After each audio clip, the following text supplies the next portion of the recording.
sehingga kalau tangan kita itu atau kita nggak tahu banyak yang dicetak kejadian itu akan besar pada pasien kita.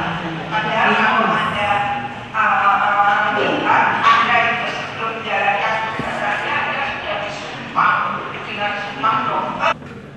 Apa saja yang mempengaruhi difusi itu apa dulu? Difusi mana yang belum ikut mungkin belum tahu. Pertukaran gas dari mana ke mana? Itu proses yang dihasilkan dari gerakan molekul di mana alirannya berpindah dari daerah berkonsentrasi tinggi ke daerah berkonsentrasi rendah. Oke, apa yang berpindah kalau pada sistem respirasi?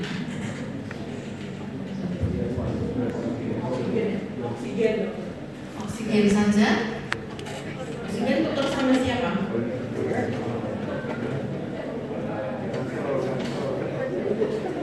CO2. Oke, ini ya. Yang mana? Yang di sini atau yang di sini? Atau yang di sini? 1, 2, kelihatan. 1, 2 atau 3? Nomor berapa mas? Misalnya gambar ya. Pilihlah ya, tempat terjadinya difusi. Gas exchange 3 berarti ini loh. Ini.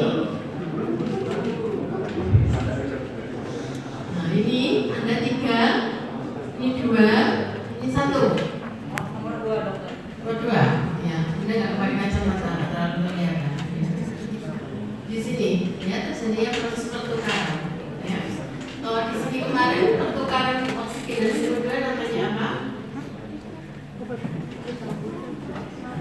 Tim 173. Nah, ya. Apa yang di sini? Ini juga pertukaran gas, ya, tapi tanpa membran. Namanya apa?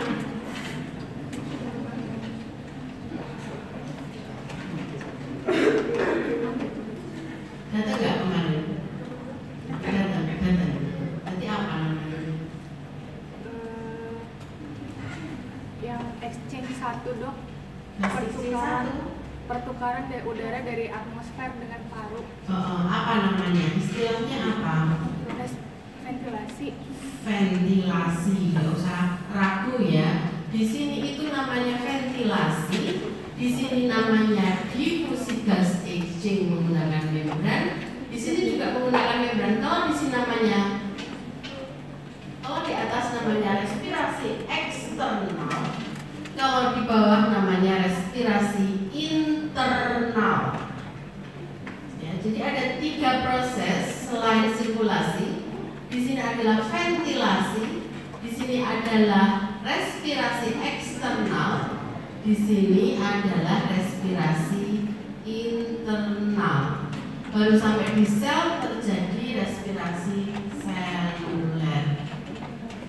Maka besok ketika Anda melakukan pengukuran VO2 max, ya, daya kerja fisik, Anda harus melibatkan dari awal sampai akhir untuk mengetahui oksigen yang dipakai oleh sel itu adalah VO2 max. Ya. Nah, faktor apa yang mempengaruhi oksigen ini bisa sampai ke sel dari ujung bulu ini sampai ke hilir sini? Ya. Kalau salah satunya mengalami kelainan, maka VO2 max-nya juga tidak akan optimal. Yes. Sekarang,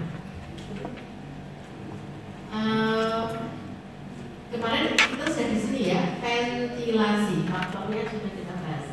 Nah ini kan baru sampai di ujung-ujung ya. Sekarang kita jalan-jalan ke tengah sini dulu.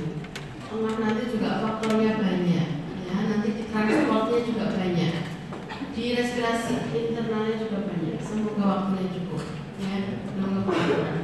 Di sini faktor apa saja yang berpengaruh pada gas exchange respirasi eksternal? Ada 7 faktor.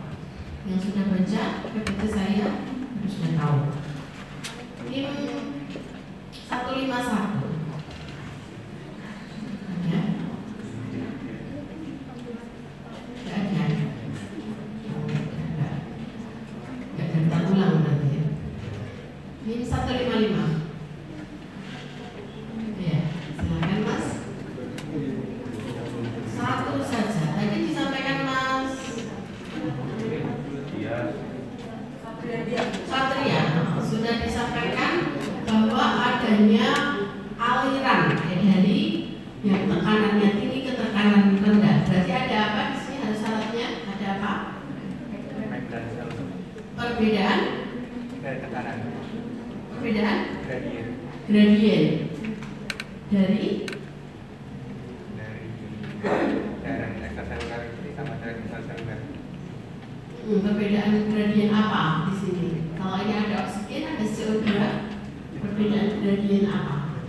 Gradien itu kan jenjang, perbedaan itu kan beda. Nah, beda apa? Dari apanya? Tekanan apanya? Darah. Tekanan darah? Udara. Tekanan parsial oksigen dan CO2. Maka namanya P A besar oksigen, P A kecil oksigen. Itu namanya tekanan parsial oksigen di alveoler yang A besar, yang A kecil tekanan parsial oksigen di arteri. Ini harus ada beda. Kalau nggak beda ini nggak terjadi aliran. Bedanya berapa? Oksigen di sini dengan di sini.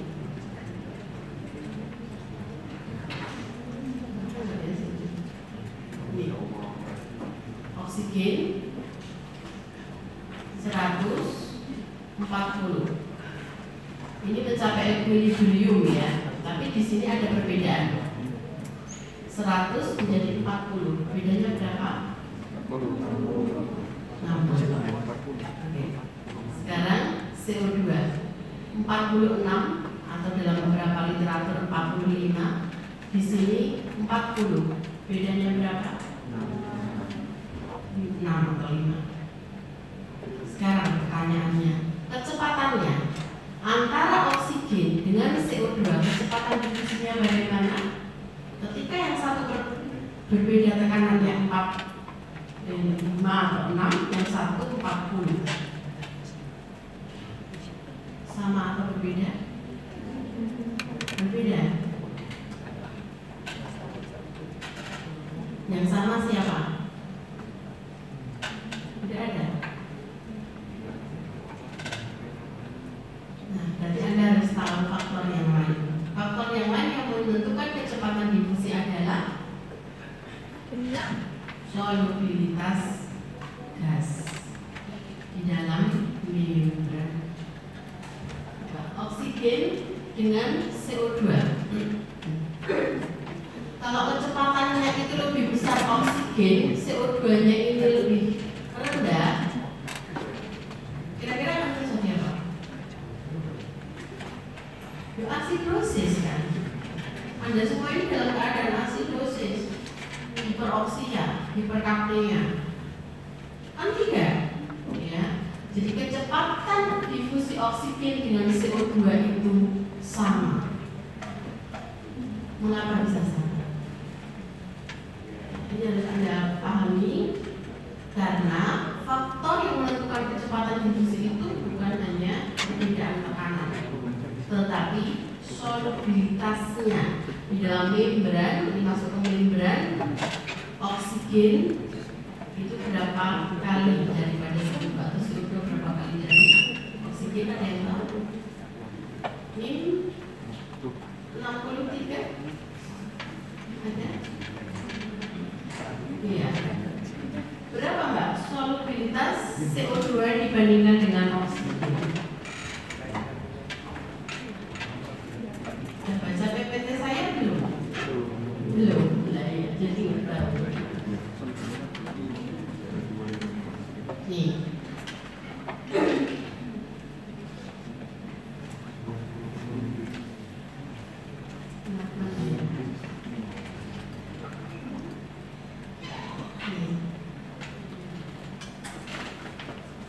Berapa?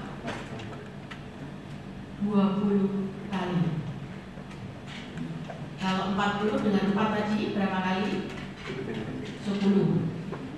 Solubilitasnya lebih besar CO2 20 kali. Dan saya bayangkan ya, kecepatannya berarti lebih cepat CO2.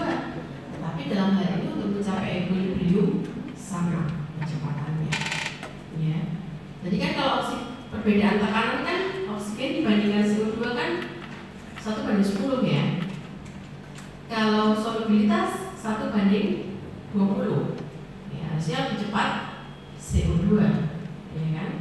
Tetapi untuk mencapai equilibrium ini sama karena ada berbagai pertimbangan yang lain, faktor-faktor yang lain termasuk gerakan molekul, suhu dan lain sebagainya. Terus apalagi faktor yang mempengaruhi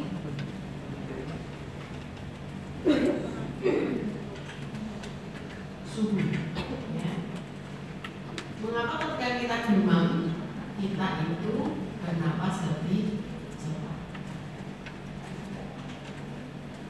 Yang tahu? Ya kalau demam bernapas lebih cepat.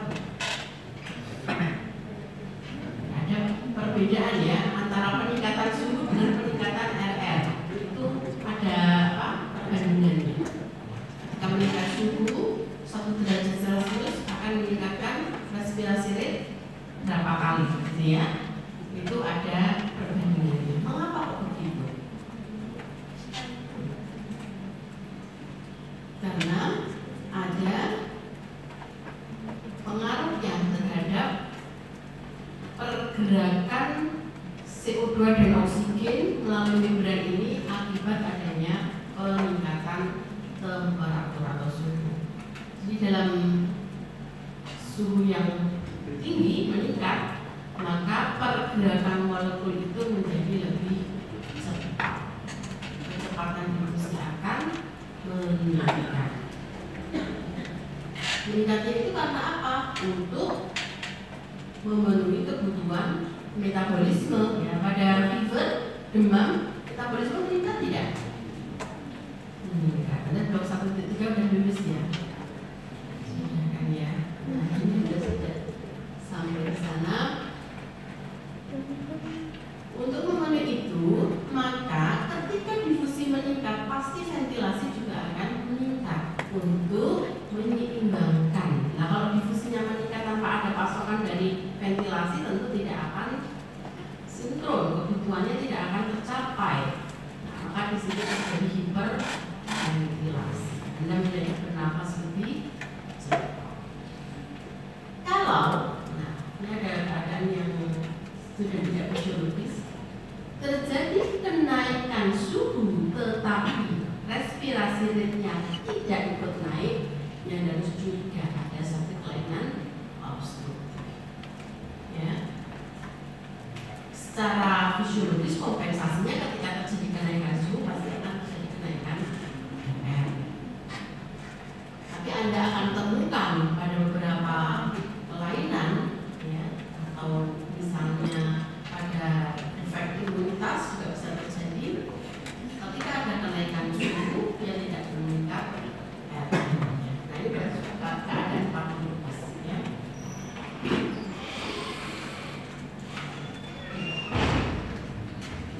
Kemudian apa lagi selain 3 ini? Utamanya 3 ini.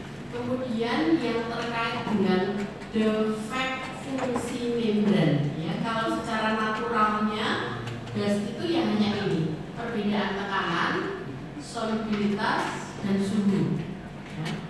Tetapi kondisi membrannya ini juga akan mempengaruhi kecepatan difusi. Sudah 51, ya. Dan 41. Selain 3 ini, apalagi yang mempengaruhi kecepatan difusi?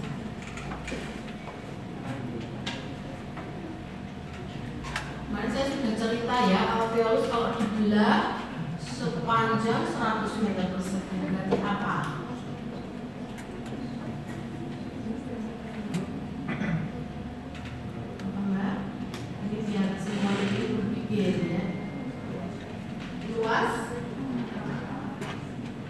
luas permukaan membran difusi. Ya. Kemarin kalau terjadi pengurangan luas permukaan misalnya pada keadaan apa? Langsung saya kaitkan korelasi klinis ya. Karena judulnya saja kemarin saya di WA termasuk korelasi klinis ya. Contohnya luas permukaan membran berkurang pada apa? Emfisema. Kan sudah gambarnya sudah ada. Ya, membrannya rusak. Yang harusnya banyak begitu menjadi terpotong-potong, akhirnya luasnya menjadi berkurang. Sekarang tadi 41 ya, 31. Iya, apa lagi? Faktor yang mempengaruhi kecepatan difusi selain 3 ini dan luas permukaan difusi. Ketebalan membran. Ketebalan membran. Harusnya membran itu selapis ya. Terus kalau tebal itu kira-kira terjadi karena apa? Jadi bisa karena apa? Ya, kelainan. Iya. Kelainannya itu strukturnya bagaimana? Berarti terjadi penambahan sel itu hiperplasia. Hiperplasia misalnya, ya tumor ya berarti mudah-mudahan saja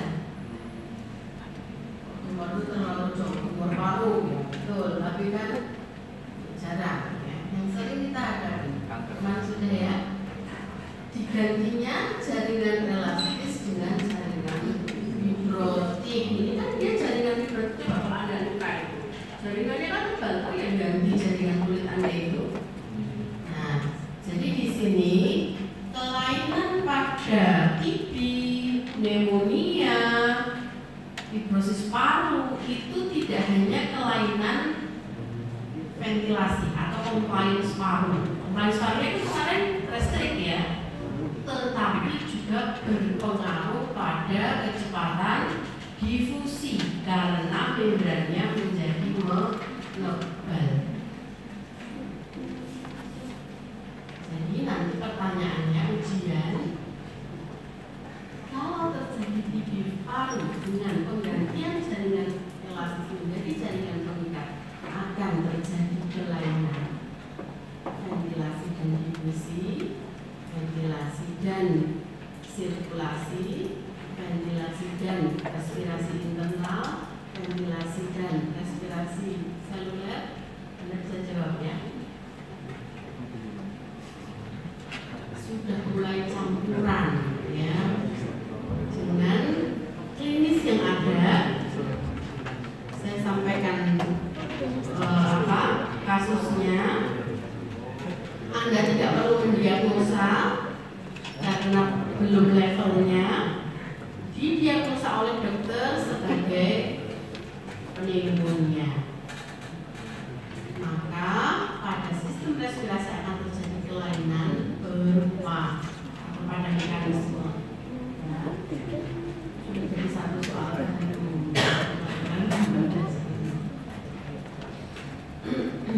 ada pertanyaan sebelum kita lanjutkan?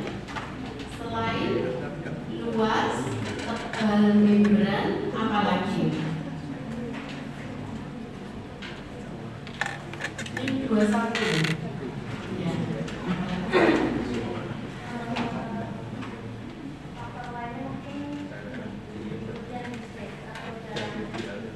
Jarak difusi. Bagaimana maksudnya jarak difusi?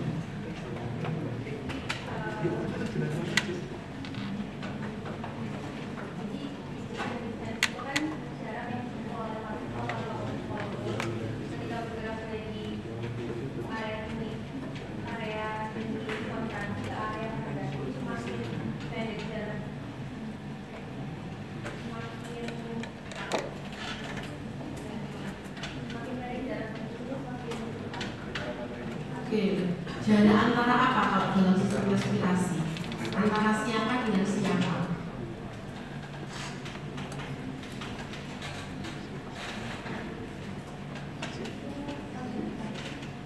Oh, bukan. Strukturnya antara apa dengan apa. Kan ada pertukaran ini, pertukaran. Nah, ini apa, ini apa. Nah, ini jaraknya nanti dia meningkat. Salah. Jaraknya nanti panjang jaraknya. Antara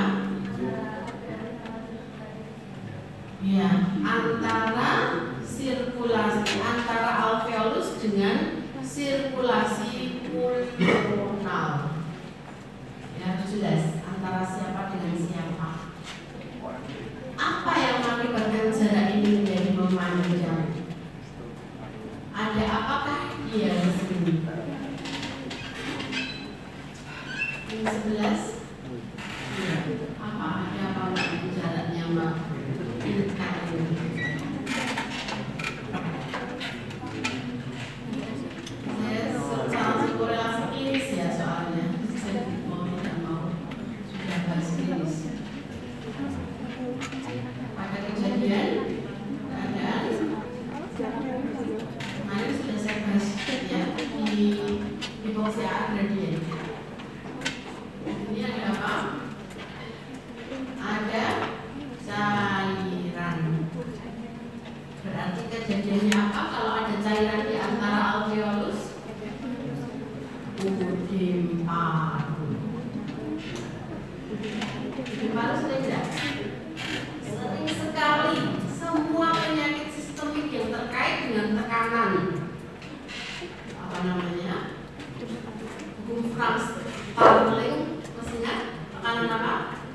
Hidrostatik, ya. Semua yang meningkatkan tekanan hidrostatik dan menurunkan tekanan onkotik akan mengakibatkan terjadinya udem interstisial, termasuk udem paru. Ya, jadi udem paru itu bukan hanya terjadi karena ada sesuatu di paru, tetapi lebih bersifat sistemik. Ya, misalnya hipertensi pulmonal, misalnya pada preeklamsi, ada kehamilan, misalnya pada keadaan-keadaan yang meningkatkan tekanan hidrostatik yang lain, atau kekurangan albumin, ya, menurunkan tekanan onkotik itu juga bisa terjadi tekanan udem paru di sini. Ya. Jadi udem paru itu bukan kelainan pada paru, pada jalan nafas, tetapi efeknya bisa sesak nafas. Inilah yang dimaksud pengaruh sistemik terhadap organ. Ya, maka semua pengaturan itu pasti saya tanya, pengaturan autoregulasinya seperti apa? Autoregulasi yang berarti dalam sistem tersebut. Pengaturan sistemnya seperti apa? Berarti yang melibatkan integrasi dari organ yang lain. Itu pasti selalu ada. Ya, maka tadi di kelompok saya waktu pengaturan tekanan darah, saya tanya ini yang dimaksud autoregulasi atau pengaturan yang bersifat sistemik. Nah, padahal enggak, itu autoregulasi. Jadi jangan bingung, ya. Autoregulasi berbeda dengan pengaturan yang sifatnya sistemik. Sistemik itu tidak terjadi apa-apa di organ itu, tetapi dampaknya bisa sampai pada maknanya satu tubuh itu saling menanggung beban, ya. Sakit kepalanya menanggung beban seluruh badan. Nah, ini sudah kita lakukan di sini. Selain jarak atau distance, apalagi ini 11 tadi, ya. Ini tadi 11. Berarti nanti ini 1. Oh iya, jadi. Silakan. Apa lagi, Mbak? Boleh bilang yang apa tadi mempengaruhi kecepatan difusi selain 3 yang natural tadi, perbedaan tekanan, soliditas, suhu. Kemudian yang membran ada luas permukaan, tebal membran, distan. Satu lagi apa?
oksigen arterial 95, berkisar antara 85 sampai 100. Ini untuk menentukan nanti tekanan parsial 100% itu berapa, saturasi oksigen berapa. Saturasi oksigen itu akan kita bahas pada transport, ya. Karena saat ini yang menjadi TTP, tanda-tanda vital itu tidak hanya tensi, nadi, suhu, dan RR. Dimanapun berada sekarang Anda harus tahu saturasinya untuk mengetahui efektivitas fungsi oksigen untuk transport. Nah, normalnya sekian ya, dan catat ya di sini. Kenapa 85 ini masih 25? Ringnya luas ya. Ada pertanyaan boleh silakan langsung. Kalau pada vena ini 40. Nah, ada perbedaan tadi 60 ya. Tekanan CO2 termasuk nanti kalau Anda melakukan pemeriksaan analisa gas darah. Dokter Andri sudah kuliah belum? Nanti tes schedule lagi.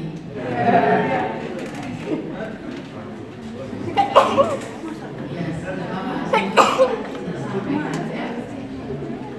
Nah, sedangkan CO2 lihat ini 35 sampai 45. Ke bawah 5, ke atas juga 5. Toleransinya hanya 5. Tidak mau lebih. Nanti ini pengaturan penting sekali ke CO2. Dan di venous ini hanya 46. Perhatikan bedanya. Ini 40, 46. Bedanya juga hanya 56 ya. Kenapa kok bisa seperti itu? Sedangkan ini leluasa bedanya jauh. Kalau CO2 bedanya sangat amat strict. Karena CO2 itu hasil sisa metabolisme. Sampah kali ya? Sampah perlu nggak di dalam tubuh?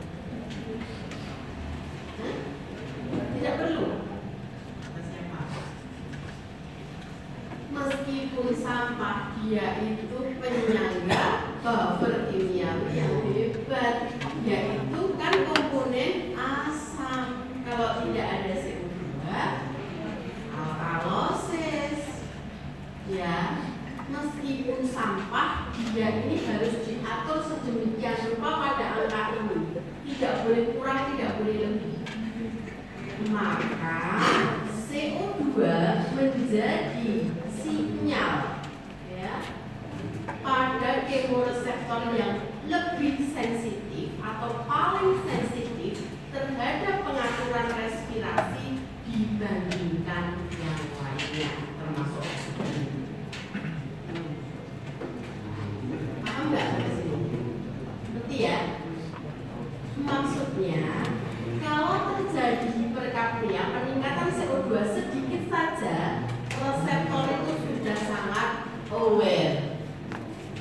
Oh, ini CO2-nya naik, berarti saya harus hiperventilasi. Pengaturannya aja ada 2, kemoreseptor perifer dan kemoreseptor sentral itu untuk CO2. Sedangkan oksigen hanya 1, kemoreseptor perifer saja. Oke. Inilah mahal luasnya ciptaan Tuhan kita semua. Mengapa oksigen yang dibutuhkan itu range-nya sangat luas? Nanti kalau Anda ketemu pasien Anda dengan tekanan oksigen 90, Anda masih santai. Tidak akan bisa sesak nafas. Kenapa begitu? Range-nya sekian. Dan nanti ini terkait dengan saturasi. Saturasi oksigen dibandingkan dengan tekanan parsialnya ini bukan dari sumber. Ya.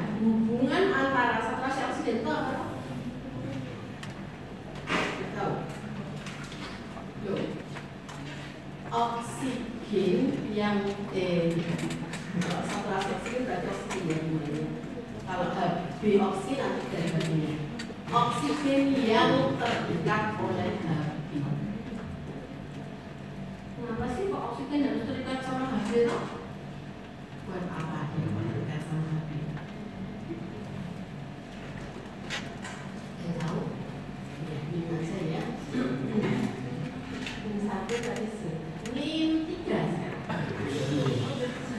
Iya. Ini saya lagi ya. Lupa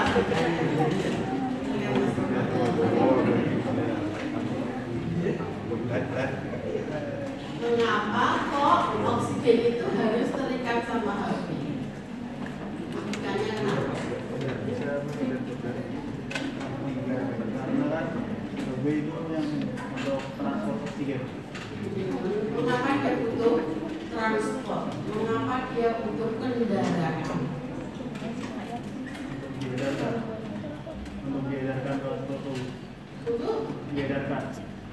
Nah ya, kok butuh kendaraan udah jalan sendiri gitu loh maksud saya.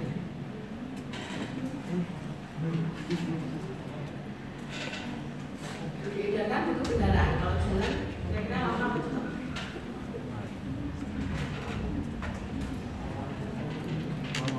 Lama, iya. Kenapa kok oksigen itu butuh kendaraan? Biar cepet gitu aja jawabannya. Supaya lebih cepat ya memang kenyataannya begitu. Mana tadi? Iya ada. Oh.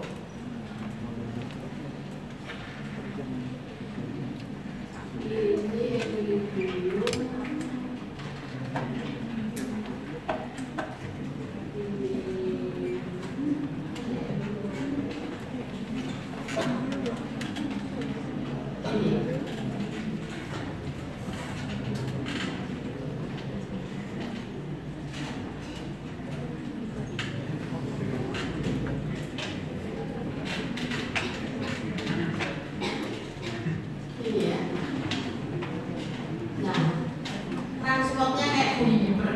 Perbandingannya,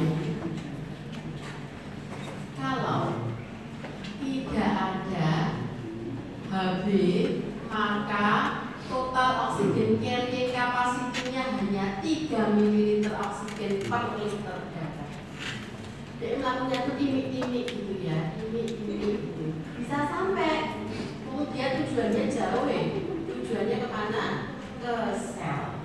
Nah kalau dia itu dia terlarut dalam plasma, yang terlarut dalam plasma, oksigen content of plasma, dia hanya kecepatannya segitu, maka dia sampainya lama, ya. Tetapi, nah kalau ada ini, dia menjadi 200 ml. Nah berarti yang terikat dengan Hb ini jumlahnya berapa? Oksigen yang terikat Hb jumlahnya berapa? 98,5 sampai 99%. Hanya 1% saja yang terlarut di dalam plasma. Sehingga Anda tahu sekarang ada nggak saturasi oksigen 100%? Tidak ada. Kenapa begitu? Baik. Saturasinya maksudnya dari 99%. Karena yang terikat Hb hanya 99%. Ada jalan ceritanya loh, Hb itu mau tumpangi oksigen. Mau tahu apa enggak? Ceritanya apa begitu saja Hb itu mau ditumpangi oksigen? Apa sesuatu hal yang membuat dia mau ditumpangi oksigen? Ini, jadi kendaraan itu sifatnya hanya tempat tumpangan, ya. Begitu dia masuk ke sel, Hb-nya itu masuk ke sel. Tidak kan? Jadi seperti Anda kalau mau ke kampus, Anda naik mobil atau motor, maka motor itu tidak mungkin masuk ke dalam kelas, ya. Berarti ada hal yang mempengaruhi afinitas Hb oksigen dan ada hal yang mempengaruhi disosiasi Hb oksigen. Ada yang bisa?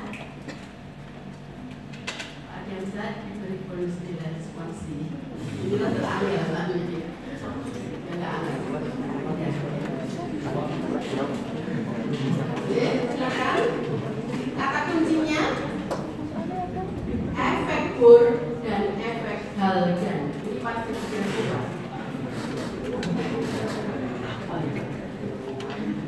sudah membocorkan semuanya ya, boleh dibocorkan yang penting Anda paham.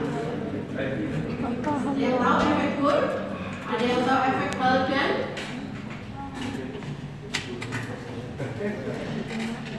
Langsung googling. Kalau googling ketemu. Boleh, tidak apa-apa googling. Ada yang tahu? Baca aja belum tentu tahu ya. Apa yang tidak bisa? Ada? Jawab? Boleh? Apa dulu? Tim 7.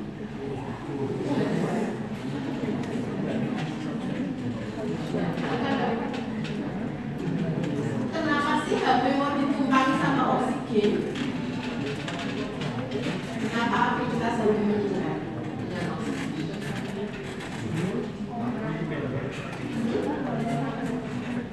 Apa? Oh, belum. Tim 9. Kuat. 13.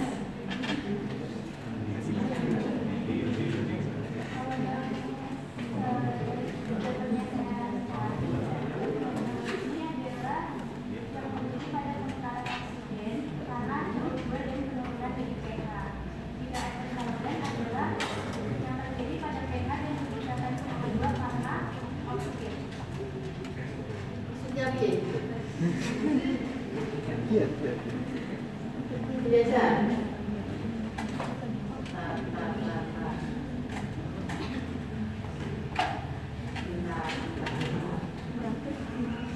Efek Bohr terjadinya di sini atau di sini?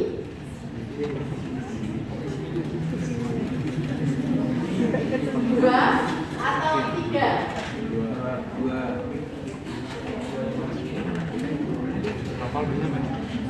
Dua di sini berarti?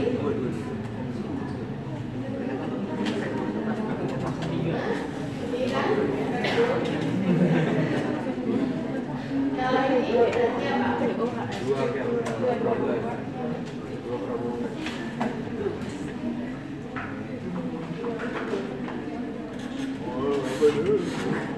Coba diulang tadi efek Bohr itu apa? Kenceng suaranya.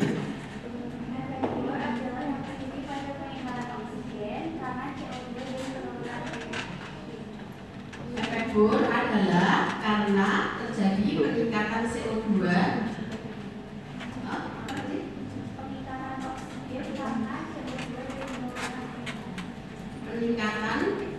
Pengikatan oksigen karena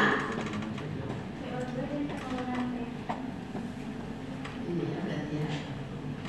Pengikatan oksigen karena peningkatan CO2 meningkat, ya kan? Dan penurunan pH. Paham? Belum? Jadi tadi di sini gambarnya di sini. Itu kimiawi sekali ya.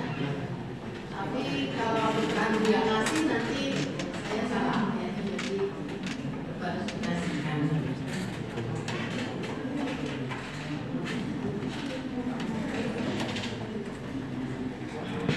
Yang pertama ini ya.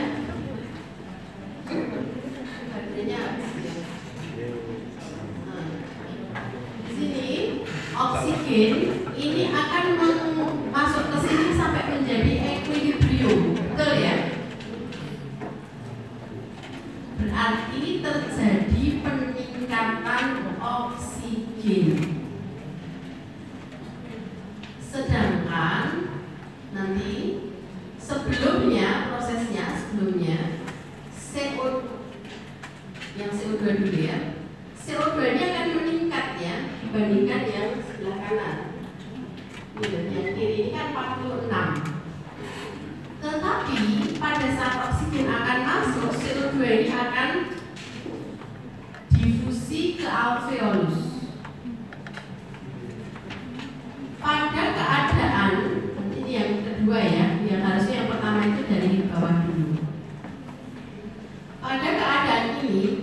HB ini menjadi tidak asam. Kekurangan tadi pH-nya kan, tadi dia meningkat. Kenapa begitu? Karena CO2-nya ini kemudian keluar ya sampai ke alveolus sehingga HB-nya menjadi kurang asam. Kalau HB tidak asam, maka afinitasnya terhadap oksigen akan meningkat. Termasuk nanti ketika di sini juga terjadi penurunan oksigen, penurunan oksigen ya, maka dia afinitas HB terhadap oksigen itu juga akan meningkat. Inilah yang disebut sebagai ini ya, nah ini menjadi HB oksigen ini terjadinya seperti ini. Kan alasannya tadi ya, alasannya efek Cook. Nah, pada saat diekstraksikan ke sel, HB ini tidak akan ikut ya, oksigen ini hanya sendirian saja. Karena HB ini kan jenisnya adalah protein, ya, protein dengan protoprofilin, sehingga dia tidak akan mungkin masuk ke dalam sel begitu saja dengan proses difusi. Maka dia harus lepas dulu dari oksigen dari HB. Nah, bagaimana caranya? Nah, kita akan bahas di sini dulu. Nanti oh ya.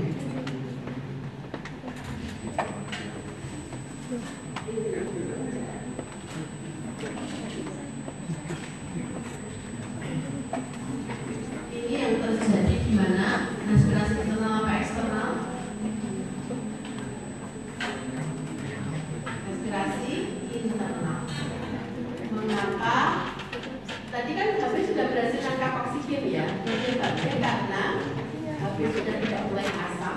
Yang kedua, tekanan parsial oksigen sedikit ya. Jadi dia lebih mudah untuk menangkap oksigen. Coba kalau dia lebih jenuh terhadap oksigen, kan tidak mungkin HB akan menangkap oksigen. Gitu ya. Paham? Jadi ada dua penyebab efek Cook tadi. Sedangkan kalau HB itu sudah mengangkut oksigen, dia tidak akan memberikan oksigen begitu saja kepada sel kalau tidak ada sebab musababnya. Sebabnya ini namanya efek Haldane. Ya. Di sini ketika di sini CO2 dengan kan ada CO2 ya dari sel, tukarannya kan oksigen ke sel, CO2-nya ke sirkulasi ya. CO2-nya ini berikatan dulu dengan HB menjadi HbCO2. Berarti HB-nya menjadi asam HbH+ ya namanya ya. Nah, ini kan sehingga dia akan punya sifat, nanti kalau kita bicara saturasi oksigen dia shift to the right. Kalau yang tadi shift to the left ya. Ada pergeseran ikatan HB oksigen. Ini memang ada ya. Kalau Anda nggak baca nggak sulit memahami, tapi baca buku saja ya nanti. Intinya adalah ketika HB-nya ini menjadi asam, maka afinitas HB terhadap oksigen akan menurun, sehingga oksigen akan mudah lepas ke dalam sel. Paham sampai di sini? Ada pertanyaan? Jelas? Jadi begini, kalau mau tahu apa saja yang mempengaruhi faktor HB ya, dulu mungkin waktu di awal-awal blok 1 sudah ya.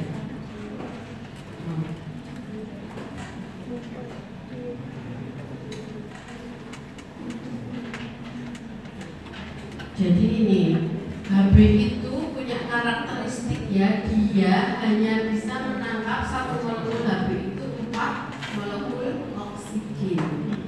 Dulu sudah pernah saya katakan ya. Kalau base-nya nggak rusak, ini base ya, secara base-nya nggak rusak, tapi tempat duduknya rusak atau hilang. Contohnya pada adanya defisiensi besi, ya. Berarti besinya ini mau menerima, tapi tempat duduknya yang nggak ada, terpaksanya satu molekul Hb hanya mengangkut 2 molekul, berarti kapasitasnya hanya 50%. Ya. Jadi ketika terjadi anemi, transport besi, transport oksigen akan berkurang karena jumlah besinya yang tidak memungkinkan. Bisa jadi juga ininya ada, porfirinnya ada, tapi tempat duduknya rusak. Ini kan dia harus menempati, sesuai dengan apa ya? Sesuai dengan pelipatan, folding. Anda masih ingat ya? Sintesis protein. Pertama apa? Protein primer. Terus sekunder. Terus melipat ya, folding. Nah, foldingnya ini yang 3 dimensi kemudian menjadi 4 dimensi. Ini 4 dimensi. Nah, foldingnya ini kalau dia tidak sesuai, maka dia tidak bisa untuk tempat dirinya porfirin. Meski berada kursinya, tapi kursinya goyang-goyang. Nah, oksigen dia nggak mau duduk di sini.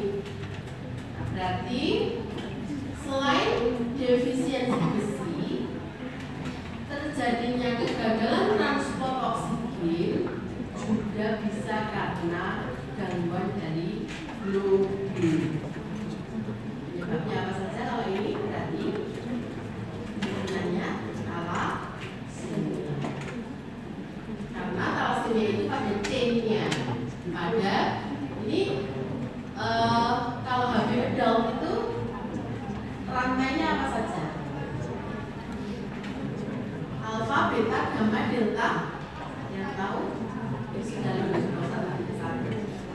alfa 1, beta 1, alfa 2, beta 2. Ya kan rantainya ada K.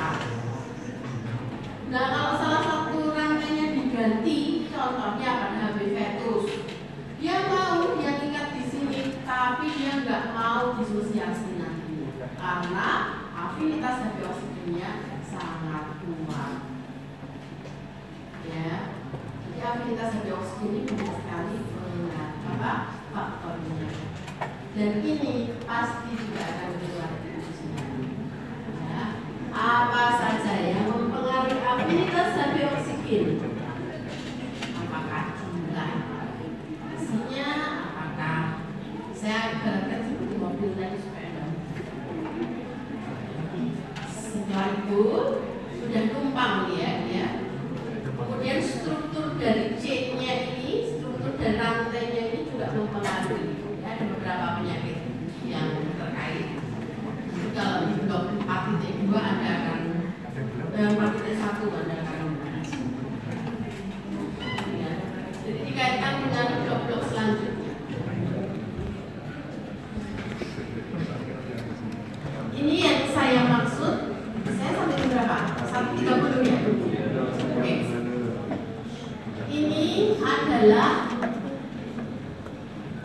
kurva saturasi oksigen atau kurva disosiasi Hb oksigen. Ya, kalau sampai dari bawah ke atas itu namanya saturasi karena terikat. Tapi kalau dari atas ke bawah itu namanya disosiasi. Jangan bingung ya. Kurva disosiasi dengan saturasi itu sama. Ini saturasinya yang ini. Ini adalah tekanan oksigen. Bentuknya apa? Bentuk kurvanya apa? Slope. S. Bukan kurva linear. Paham berarti maksudnya konsekuensinya? Artinya terjadinya penurunan saturasi oksigen tidak berbanding lurus dengan penurunan tekanan parsial oksigen. Paham? Kayaknya nggak paham ya? Paham nggak? Nggak paham. Kalau kurvalinnya itu begini, seret, lurus kan? Kalau ini turun satu, ini ya misalnya kurvalinnya itu begini, seret. Kalau ini turun satu, ini juga turun satu, ini turun dua, ini juga turun dua, kan berbanding lurus. Kalau ini kan tidak, coba 100 tekanan parsial oksigen turun menjadi 90. Dia masih berapa saturasinya? 96 ya? Tidak sesak nafas, ya kan? Turun lagi jadi 80. Saturasinya berapa tuh? 95. Tidak sesak nafas. Kapan dia sesak nafas? Pada saat slope ini. Jadi ini kan landai. Terus ini slope ini berapa? 60. Jadi sinyal terjadinya hiperventilasi oleh oksigen ketika PA oksigennya kurang dari 6.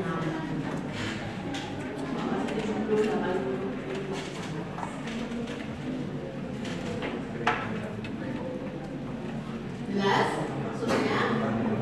Udah ya? Nah, resting cell, ini sel sudah tidak bisa metabolisme.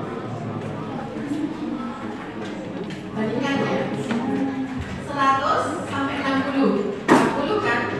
60 sampai 40. Jangan santai-santai kalau nanti pasien Anda sudah PA oksigennya 60. Jangan santai-santai.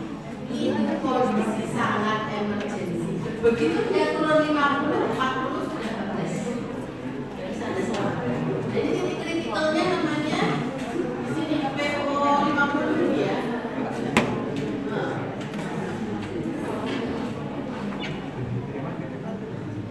Jadi Anda sudah tahu ya sekarang kondisi emergensi dan tidak ya. Kalau 95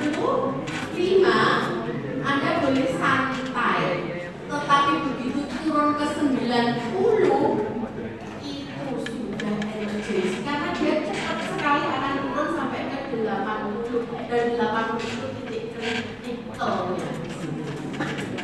Ya, jadi kalau Anda dapat pasien saturasi 80, masih 80 kok saturasinya aja 99, masih berapa itu? Turunnya hanya sedikit karena Anda tidak tahu kurva ini. Kalau Anda santai, pasien Anda beres. Berapa banyak COVID seperti itu? Ya, baru masuk 96, berapa jam sudah 90 dan berapa menit kemudian sudah 80. Pasti tidak tahu. Oke? Ya ada ya sebetulnya ya. Oh, sudah ada. Ada pertanyaan lagi nggak? Ya, selanjutnya cepat ya.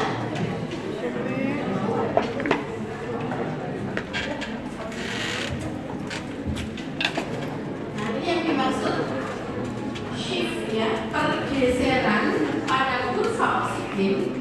Ini kalau Anda nggak paham nggak mungkin loh ya. Nggak paham ya nggak mungkin. Normalnya itu yang tengah dia bergeser turun itu pada keadaan asam. Berarti maksudnya apa? Hb itu akan banyak ditahan oleh oksigen akan banyak ditahan oleh Hb atau Hb banyak dilepas ke jaringan. Tahu? Ini yang hijau ini apa maksudnya berarti? Kalau terjadi asidosis berarti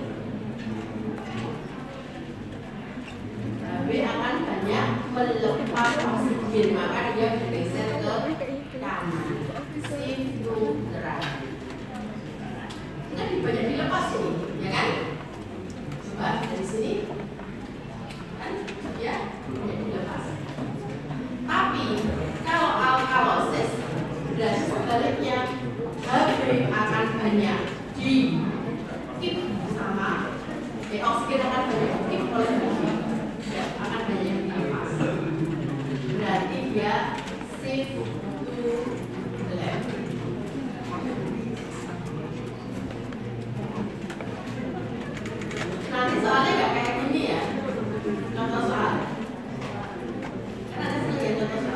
Pada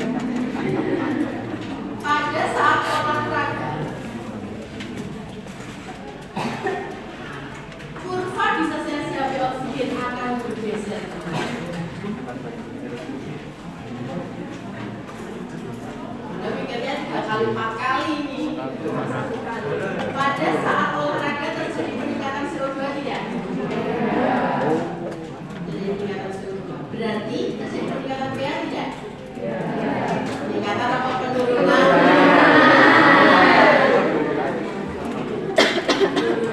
Berarti sekunde saya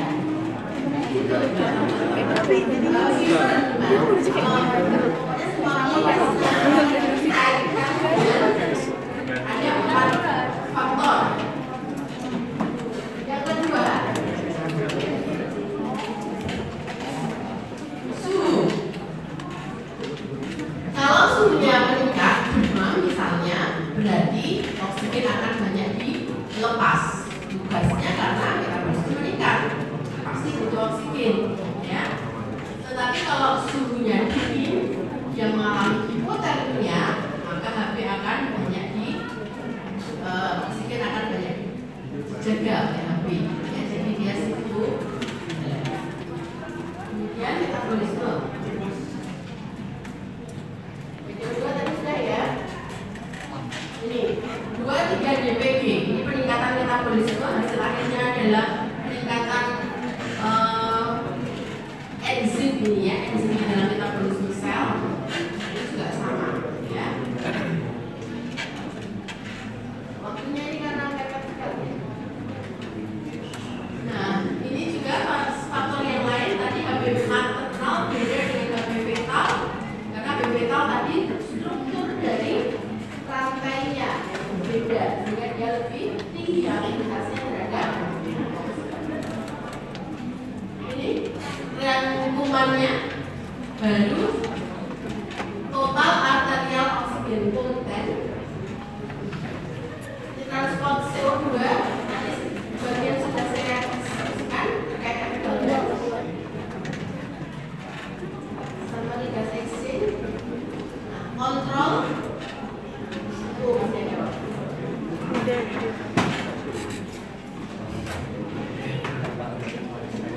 kontrol dari respirasi ini tidak hanya melibatkan pons dan medula oblongata, sama seperti tadi berdebar-debar, ya. Ini kasus yang pertama. Mengapa Anda ujian Anda berdebar-debar? Mengapa Anda olahraga Anda berdebar-debar? Tetapi mekanisme jarasnya berbeda. Sama ketika Anda bersedih menangis Anda hiperventilasi, tetapi Anda olahraga juga hiperventilasi, ya, dan jarasnya. Nah, kalau yang terkait dengan emosi ini berada pada sistem limbik, sama seperti yang tadi berdebar-debar. Sedangkan yang kaitannya dengan kimiawi, maka reseptornya disebut kemoreseptor.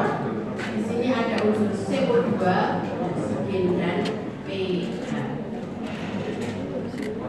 Tadi sudah sampaikan, sinyal yang paling sensitif adalah CO2. Maka dia pengaturannya ada dua, ya. Pusat dan periferi. Coba oksigen dan pH, dia hanya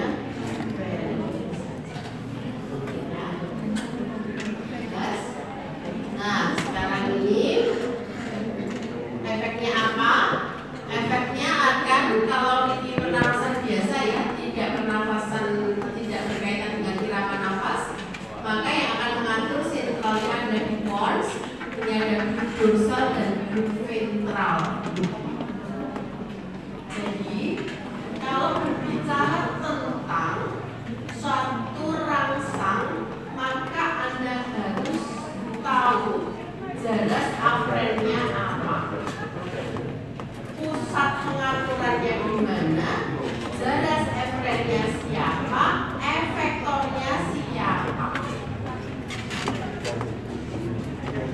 Kalau hiperkapnia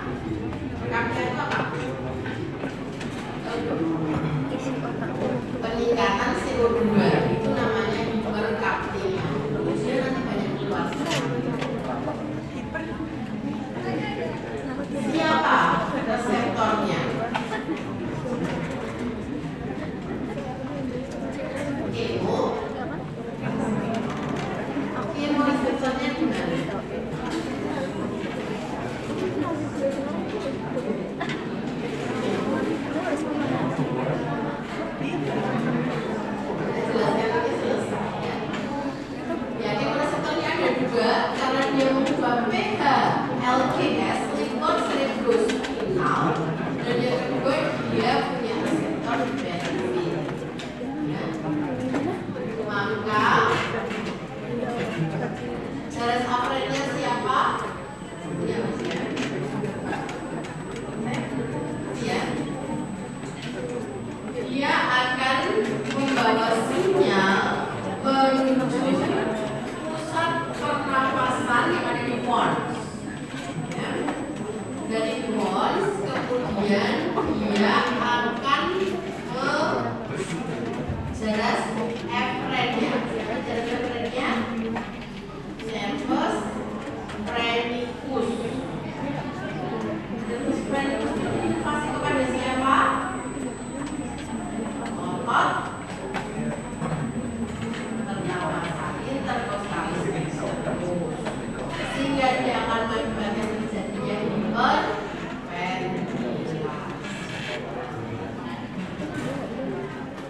Ya, ini contoh satu. Yang lainnya yang kita cari sendiri ya. Nah, kalau oksigen,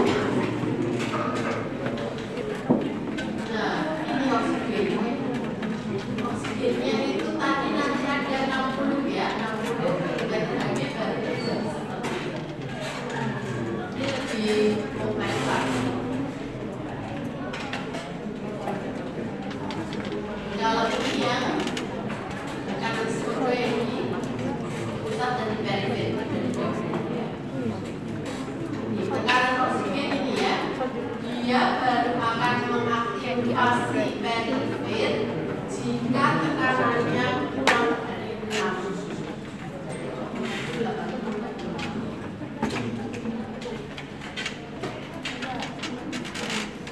Ini kontrol yang lain nanti dapat terjadi nanti terkait dengan breathing pattern ya, pola pernapasan. Mengapa ada yang pernapasan small? Mengapa ada pernapasan iod? Nah, itu memang klinis, tapi dasarnya adalah karena adanya kontrol selain dari medullary respiratory control. Ya, nanti ada pusat aku, pusat reputasi. Ini ada di saya. Alhamdulillah.